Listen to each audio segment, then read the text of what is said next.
this. So, hey, I am Sarah Ives. I am an Emerald leader working on Diamond in Richmond, Virginia. And I have been in the business for about 3 years now. And I joined because I was not going to fit in my wedding dress. And one of my friends was like, hey, try these wraps. And I didn't until like 2 weeks before my wedding.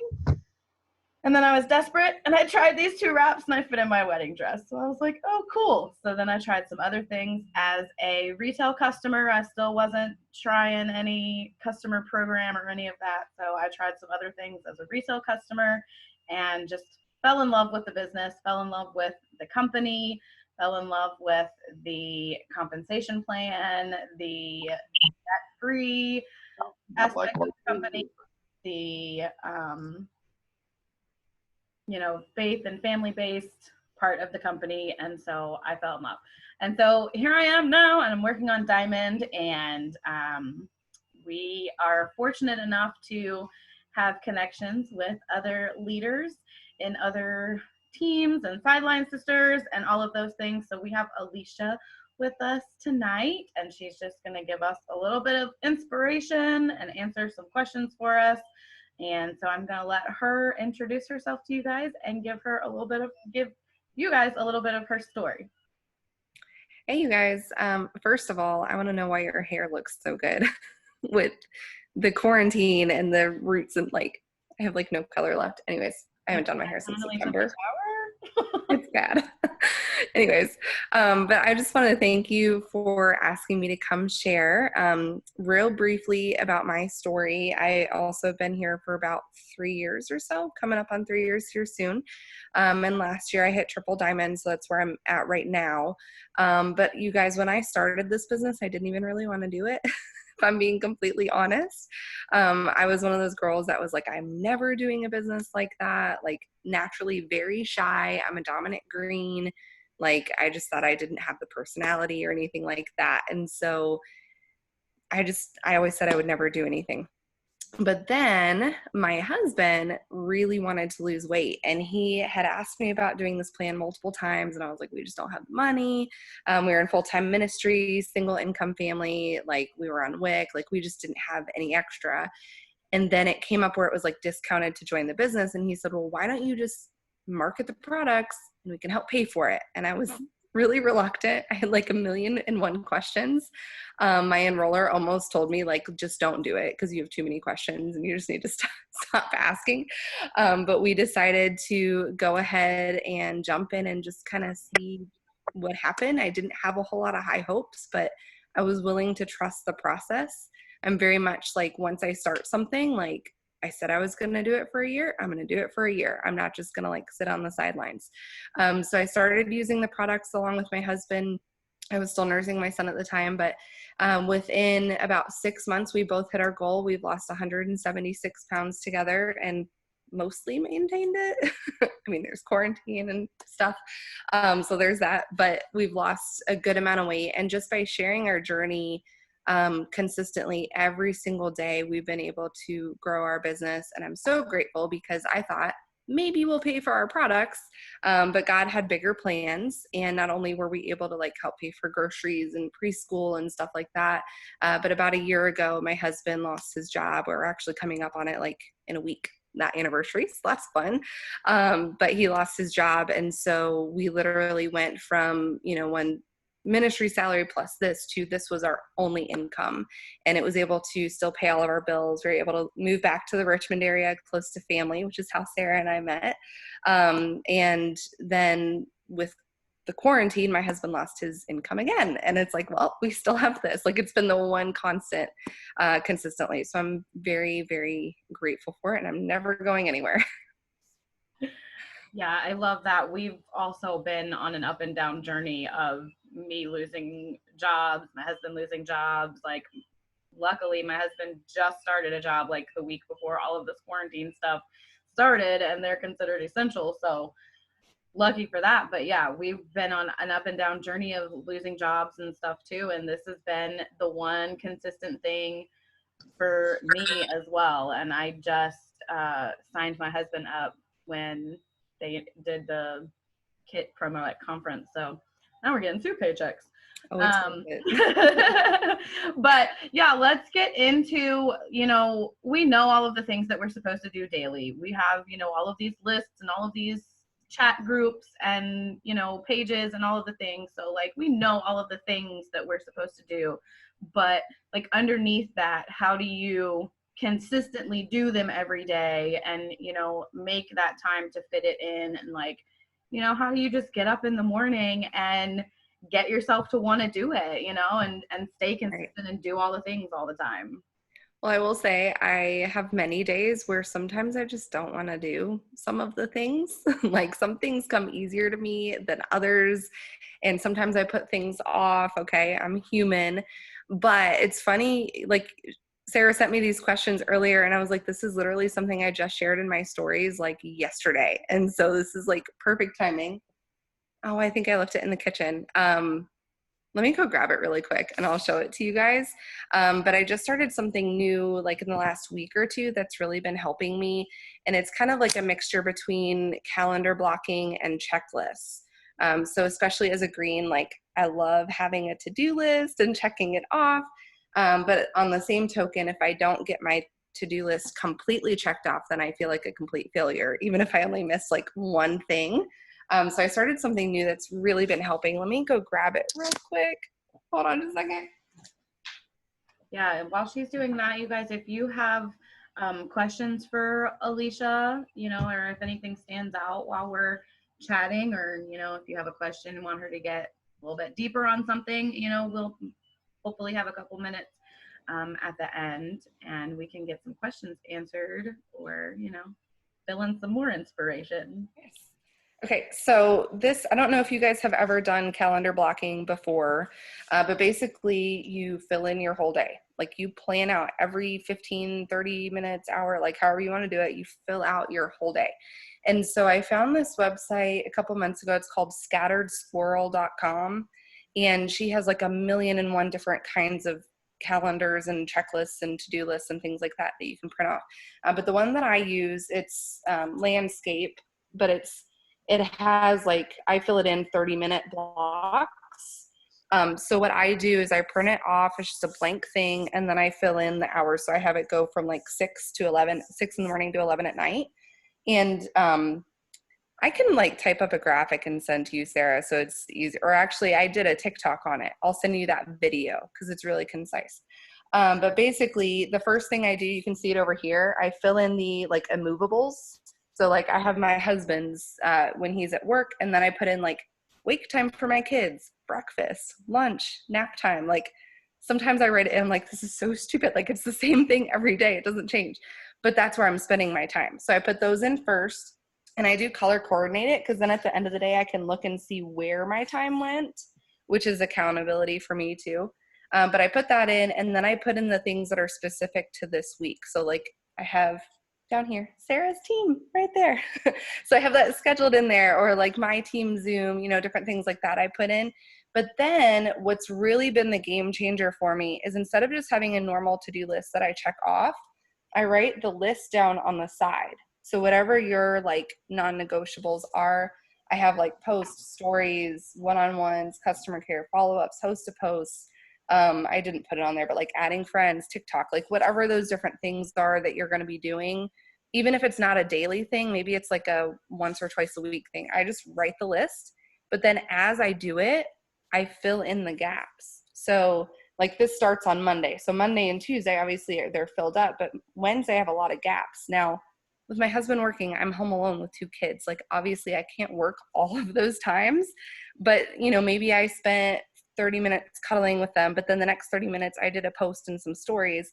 I'll write it in there. And so it's like checking off my list, but then I can also go back and look at my day and be like, I can feel accomplished. Like maybe I didn't do all 7 or 10 or whatever things, but look at my day. Like I did devote time to my business to move it forward. And so that's been really a game changer for me because it helps me do the things, but also at the end of the day, I'm like, okay, I did do things. Like I get to prove myself. I don't know about you guys, but especially with quarantine, I've had moments where I'm like, where did all the time go? Like it's 2 o'clock. What did I do all day? And that really helps me like keep track of it, if that makes sense. That's awesome. Thank you so much for showing that to us. I'm Yeah. definitely gonna have to use that because I'm totally a list and write everything down. And I have like 6 calendars in front of me right now and all my notes and stuff. So I'm gonna Yeah. use I've that. had to like this evening I was like, oh, I didn't like write anything in of what I've done today. So I like had to go back and think through my day, like what did I do when? But it really has helped me like stay accountable and be productive. Yeah, and then I'm sure you look at the next day and you're like, what can I do that's more productive today than, Yes. whatever. And I love that. So you have a system for keeping yourself Yeah. accountable to the things that you need to do daily. Because Right. I said, we all know the daily things that we need to do, but having a system in place that works for you specifically is what you're using. And so then the next question that we had is what everybody wants to know. It's like the $1,000,000 question is like, how do you move on when people say no? And then along those lines is how do you, combat reject or objections and, move on from that, get over that, whatever, do you Right. turn them into host to post? I know that's what a lot of people say that they do, but, how do you mindset wise stay on track when you start getting all of those Yeah, no. I was gonna say like more than like, yes, it's good to have strategies in place, but as much as you need a strategy is like, okay, well, I'll ask them to do host to post. You need to have a strategy for your mindset too. Like you have to, because I've had many, many times where someone has told me no, and then I like spiral out of control emotionally because it like has just torn me down. And then I feel like I'm not worthy and I'm this horrible person. And like I've had an old family friend like go off on me and it like derailed me for a whole month. Like we all have those moments, and you have to grow through those moments. Like even if you have a strategy in place, that doesn't mean that you're immune to it. I'm actually reading a book. Why don't I have like anything on me? I thought it was right here. I can't find it, whatever. It's by Brene Brown. It's the one that says The Gifts of Imperfection, I think is the title of it. I'm going to have to reread it because it like goes really deep. But one of the things she talks about is that just because you know something is not true doesn't mean it doesn't hurt. And I was like, oh, that's so deep. Like, how many times have potentials or even friends said something to me that I'm like, I know that that's not true, but why is it bothering me? And she's like, you still have to handle those emotions. So that was kind of off my notes, but just wanted to throw that out there. It's a really good book. Still working on it. And like I said, I'm going to have to reread it. But anyways, handling the no. First thing that you have to understand is that your job is not to get the yes. Like, obviously, yes, that's what we're working towards. But our job, like what we are responsible for, is sharing and following up. Like at the end of the day, if you made posts and you sent messages and you followed up with people and you've done your job, like the yeses eventually.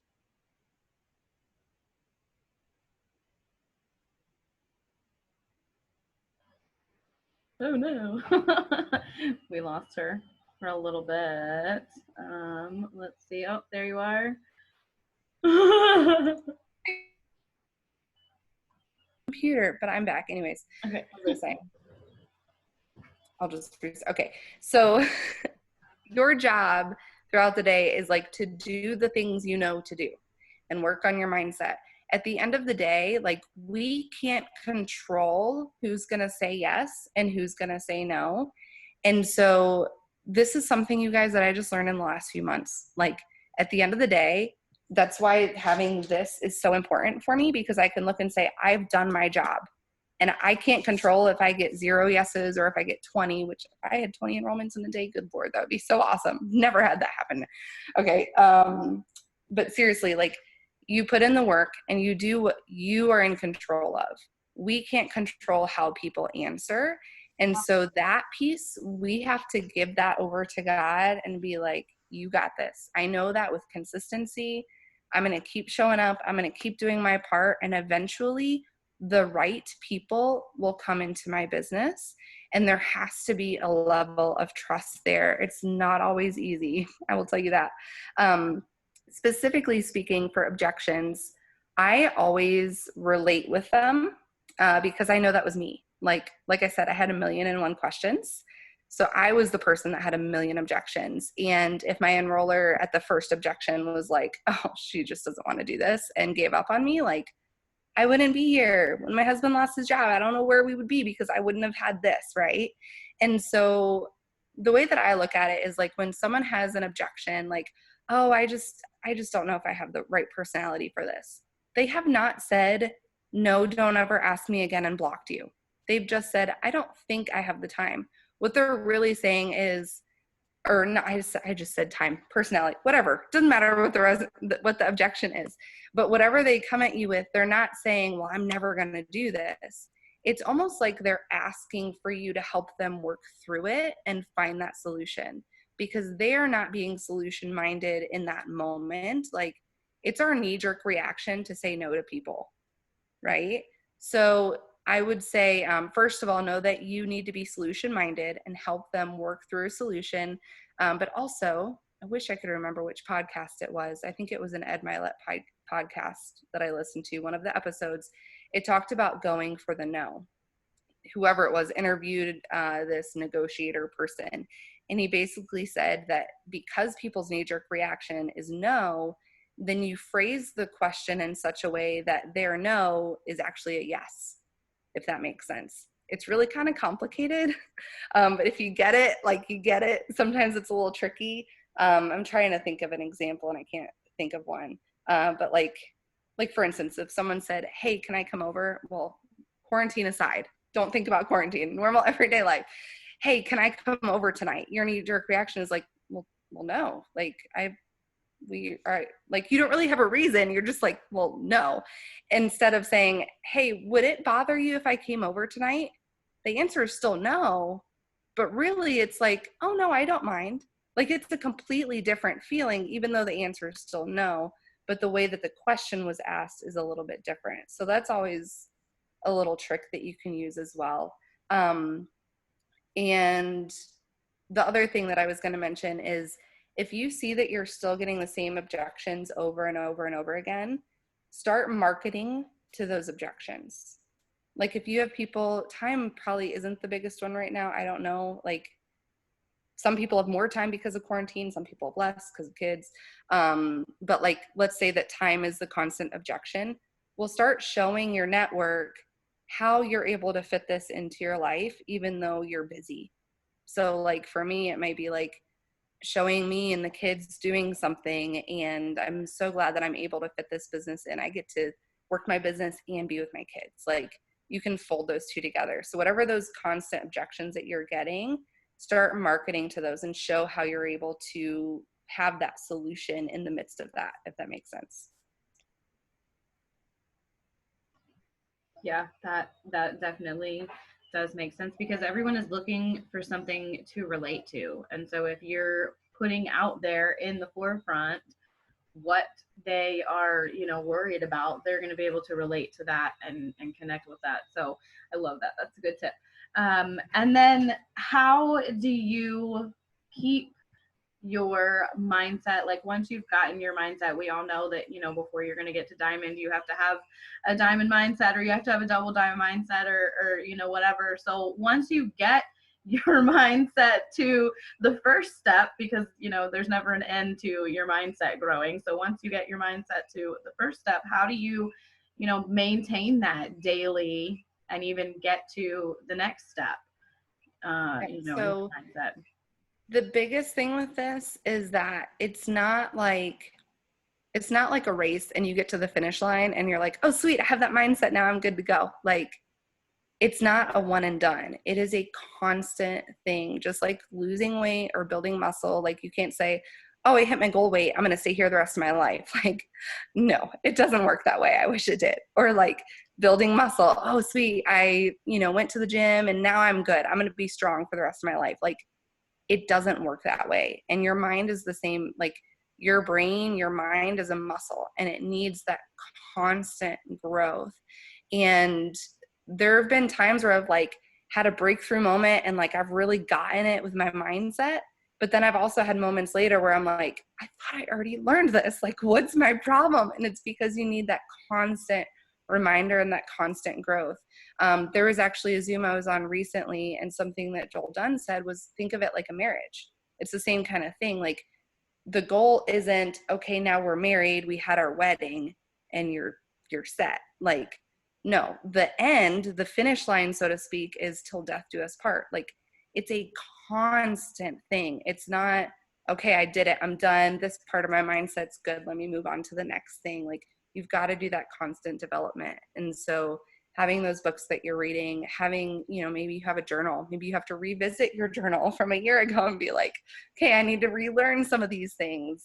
Practicing gratitude, like all that kind of stuff plays into it. But I think the biggest thing is just not stopping. Like, just because you feel like, hey, I've had a good mindset and I feel like I got it. Like, just because you think you're ahead, don't stop there. And that goes along with the business too. Like, when you hit that promotion, you're like, yes, I did it. I crossed the finish line. And it's like, no, you can't stop. You got to keep going or you'll start sliding backwards.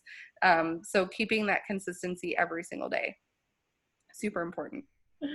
Yeah, that is definitely showing people that you're not giving up on what you're trying to get them to buy into is definitely something that you need to maintain on your page. There's people that after 3 years of being in the business, I asked them initially when I joined and they were like, "Nuh-uh, no way."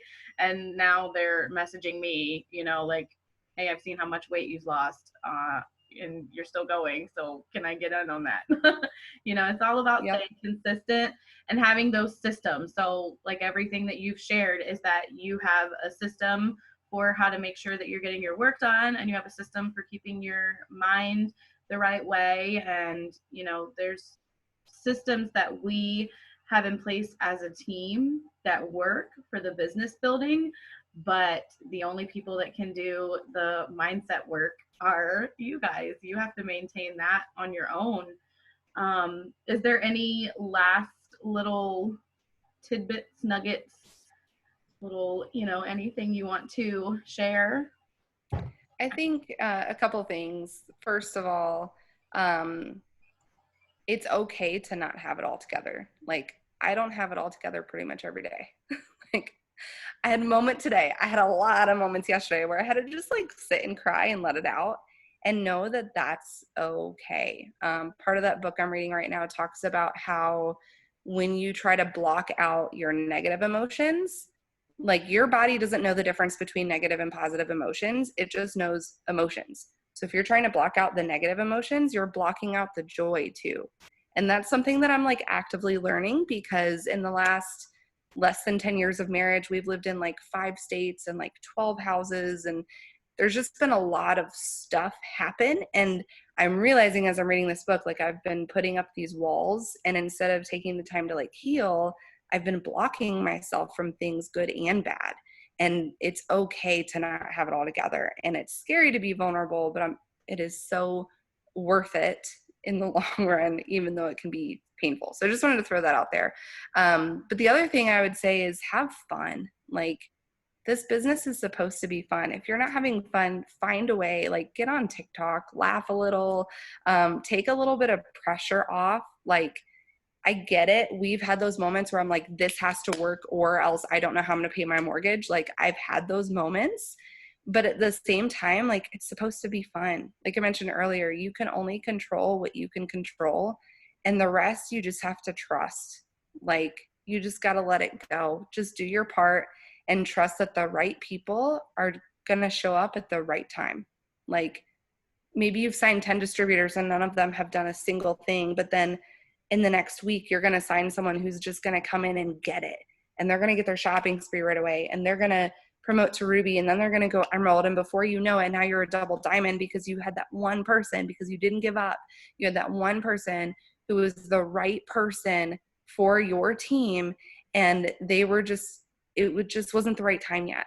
But if you stay consistent and you keep working on your mindset and you have fun and you let loose a little bit, like, that's so important, you guys, because I know last year after my husband lost his job, I kind of went into desperation mode where I was like, this has to work now. I don't have a choice. Like, and while that was true, I started to lose touch on some of that fun.